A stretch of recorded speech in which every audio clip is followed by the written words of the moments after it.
திருப்பாவை இரண்டாம் பாசுரம்.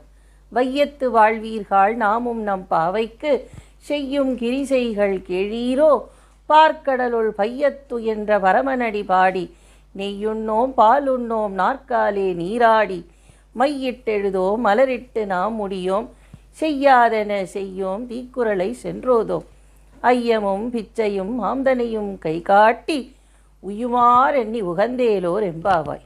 பாவையர் நோன்பு இருக்கும்போது என்னென்ன செய்யணும் என்னென்ன செய்யக்கூடாதுன்றத ஆண்டாள் ரொம்ப தெளிவாக சொல்கிறாங்க.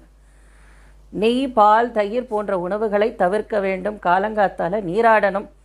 அதே போல் நம்ம அழகுபடுத்திக்காமல் கடவுளை அழகுபடுத்துவதில் பாக்களை பாடுவதில் நாம் ஆர்வம் செலுத்த வேண்டும்.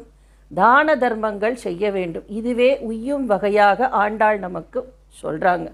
அதே போல் தீயவற்றை பேசுவதோ எண்ணத்தால் நினைப்பதோ கூட கூடாது.